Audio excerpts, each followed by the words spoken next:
sommes liés. Nous sommes liés. Arrêtez de dire que vous êtes venus nous aider. Non.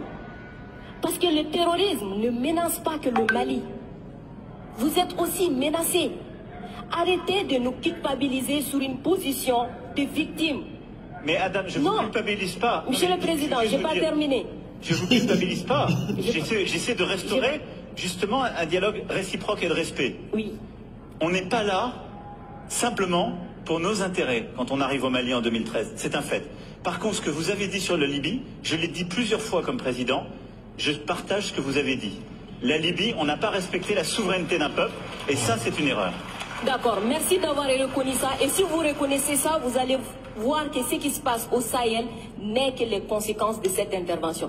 Donc, vous êtes au Sahel pour corriger l'erreur que vous avez commise en Libye, et en corrigeant ces erreurs, vous êtes en train de commettre d'autres erreurs. Monsieur le Président, je vous rappelle que l'intervention militaire étrangère n'a jamais réglé un problème. La Libye, elle est comment aujourd'hui? L'Afghanistan, c'est comment aujourd'hui? Donc l'intervention militaire ne va pas arranger les choses. Je ne voudrais pas que mon pays soit comme la Libye. Prenez votre responsabilité et surtout arrêtez de dire que nous sommes là pour vous aider. Non, vous n'êtes pas là pour nous aider. On est ensemble. On a un ennemi commun. On le combat ensemble. Et pour finir, ces sorties ces derniers jours entre vous et les autorités maliennes, c'est juste une honte. Parce que c'est une honte. Vous avez le même ennemi et l'ennemi, il est grandi. L'ennemi, il prend de l'ampleur dans ça. Faites-moi plaisir, dites-leur. Du coup, arrêtez ça, arrêtez ces discours paternalistes, dire que nous allons vous aider, non, nous n'avons pas besoin d'aide, nous avons besoin de coopération, nous avons besoin de partenariat, et nous sommes liés par l'histoire, mais nous sommes liés par les dangers, nous sommes liés par les défis.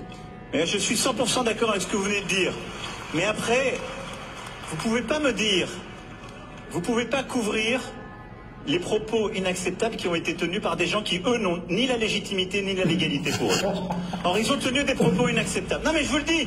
Et vous ne pouvez pas me dire, on doit avoir un dialogue équilibré, réciproque, et me dire, dès que je vous parle avec le cœur et que je vous dis la vérité, je serai paternaliste. Je ne suis pas paternaliste, je suis sincère. J'ai droit à la même sincérité que vous. Me demandez pas, dès que je dis la vérité, je serai paternaliste. On ne va jamais s'en sortir. Vous me dites la vérité avec votre cœur, vous me prenez à partie, vous me bousculez. J'ai le droit de vous dire ma vérité aussi. C'est pas du paternalisme, c'est de la sincérité. Ok, Monsieur le Président, non, juste pour dire que la sincérité n'exclut pas la courtoisie, la sincérité. Mais je suis courtois comme vous l'êtes avec moi, Adam.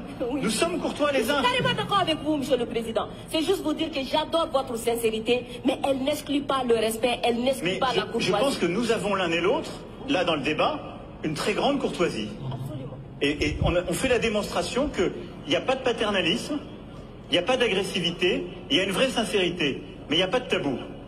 Et ce que vous avez décrit sur ce qu'on fait au Sahel, c'est exactement ça. Moi, je ne pense pas que l'intervention militaire soit l'alpha et l'oméga. Je pense le contraire.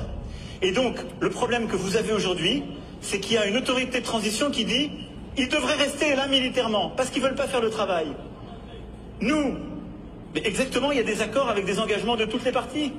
Et donc, nous, on est là pour la sécurité, mais à côté de ça, depuis 2017, on a l'Alliance internationale pour le Sahel, qui est de l'aide au développement avec la Banque mondiale, l'Allemagne, tous les pays, justement, européens et autres, qui est cet investissement solidaire qu'on a dans la région. Et il y a le rôle du retour de l'État. Chacun doit faire sa part. Et plus vite le reste est fait, plus on peut se retirer militairement, ce qui est beaucoup mieux. Parce que je vais être clair avec vous, je partage totalement la finalité. Jamais une intervention militaire ne remplace le travail d'un État. Jamais. Et moi, je peux vous dire les yeux dans les yeux que je n'ai jamais envoyé l'armée française contre un État souverain ou pour remplacer un État souverain. C'est ce qui a été fait en Afghanistan, ce qui a été fait en Libye. C'est la grande différence avec le Sahel. Refermons